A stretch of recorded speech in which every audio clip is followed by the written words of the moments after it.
जम्मू कश्मीर में उमर अब्दुल्ला की जो नई गवर्नमेंट बनी है,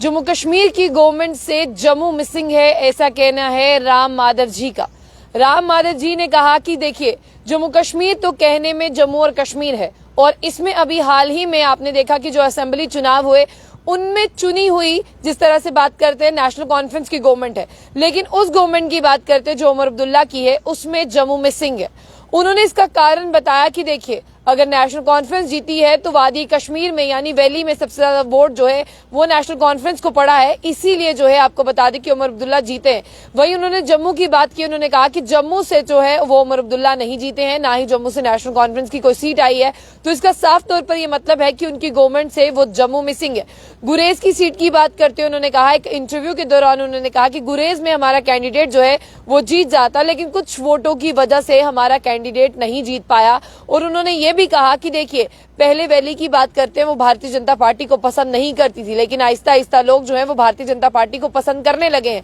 लेकिन अब ये देखना होगा कि भारतीय जनता पार्टी की जिस तरह से बात करते हैं कि आने वाले वक्त में, उन्होंने कहा कि कश्मीर से और अच्छा रिस्पांस मिलेगा। इसके साथ साथ उन्होंने ये भी कहा कि देखिए, आप ये भी जानते हैं कि राम माधव जो है वो यहाँ पर जम्मू आए थे, कश्मीर थे, और साथ ही साथ आपने देखा कि चुनावों में एक बड़ी हिस्सेदारी, जिस तरह से बात करते हैं, उनकी रही थी। लेकिन फिलहाल आपको ये समझना होगा कि उनका ये स्टेटमेंट, जहां पर उन्होंने एक इंटरव्यू दिया जिसमें गुरेज के साथ साथ उन्होंने साउथ कश्मीर की बात की, और उन्होंने साउथ कश्मीर में कहा कि देखिए, हमारे जो कैंडिडेट्स हैं वो इन सारी सीटों पर आगे चल रहे थे, हो सकता है कि वो जीत भी सकते थे, लेकिन फिलहाल कुछ कारणों से जो है वो जीत हासिल नहीं हुई। आगे उन्होंने ये भी कहा कि आपको ये समझना होगा कि कश्मीर में जहां पहले भारतीय जनता पार्टी की एक्सेप्टेंस नहीं थी, अब आहिस्ता आहिस्ता वहां पे लोग भारतीय जनता पार्टी को एक्सेप्ट करने लगे हैं। कश्मीर सेंट्रिक गवर्नमेंट की अगर हम बात करते हैं, उन्होंने कहा कि उसमें जम्मू आपको मिसिंग नजर आता है, और भारतीय जनता पार्टी इस गवर्नमेंट में बैठकर ओपोजिशन का काम कर रही है, लेकिन वो जम्मू के साथ कभी भी भेदभाव नहीं होने देगी। साथ साथ 370 का जिक्र करते हुए उन्होंने ये भी कहा कि देखिए,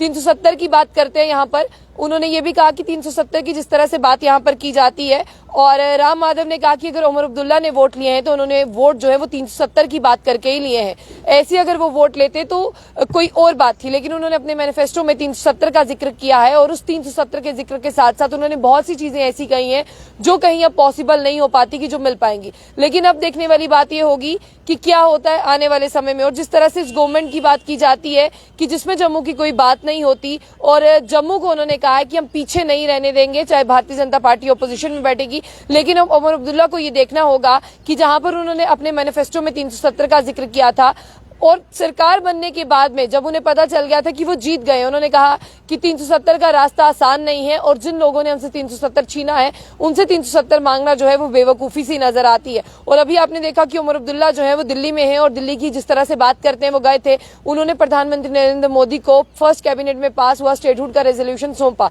जिससे बाकी के कश्मीर घाटी के लीडर जो है वो नाखुश नजर आ रहे हैं। और उनका साफ तौर पर यह कहना है कि अगर बात हुई थी स्टेटहुड की, आर्टिकल 370 की और 35 ए की, फिर उमर अब्दुल्ला को इन तीनों चीजों पर ही काम करना चाहिए था। वो खाली स्टेटहुड पर फोकस कर रहे हैं, इससे जिन लोगों ने उन्हें वोट दिए वो उन्हें गुमराह कर रहे हैं। यानी साफ तौर पर बहुत से लीडर जो है वो उमर अब्दुल्ला की बात करें, 370 वाला जो फैसला है जिसे लेकर उमर अब्दुल्ला जो है खुलकर सामने नहीं आते। वहीं आगा सैयद रहीउल्लाह की बात करते हैं, वो तो कहते हैं कि 370 चाहिए, लेकिन उमर अब्दुल्ला इस पर खुलकर बयान नहीं देते हैं। कहीं ऐसा ना हो कि आने वाले समय में जितने लोगों ने वोट दिया है वही लोग जो है सरकार से नाखुश हो जाए। फिलहाल उमर अब्दुल्ला ने यह होप दिलाई है कि आहिस्ता आहिस्ता करके सीढ़ी चढ़ेंगे और आहिस्ता आहिस्ता करके छीनी हुई चीजें वापस लेंगे। इसलिए अगर आप कहोगे कि एक ही बार में सारी चीजें मिल जाएं, वो कहीं ना कहीं पॉसिबल नहीं होगा। फिर भी वक्त बताएगा कि स्टेटहुड कितनी जल्दी मिलेगा, और जिस तरह से बताया जा रहा है नवंबर के महीने में जो है लाइकली टू बी जो है रिस्टोर किया जा सकता है। अब तो ये आने वाला वक्त बताएगा, और उमर अब्दुल्ला भी बहुत पॉजिटिवली है। इसी के ऊपर अगर बात करते हैं, इंजीनियर रशीद ने कहा है कि जो भी बातें उनकी दिल्ली में हुई है वो उमर अब्दुल्ला को पब्लिक डोमेन में लानी होगी।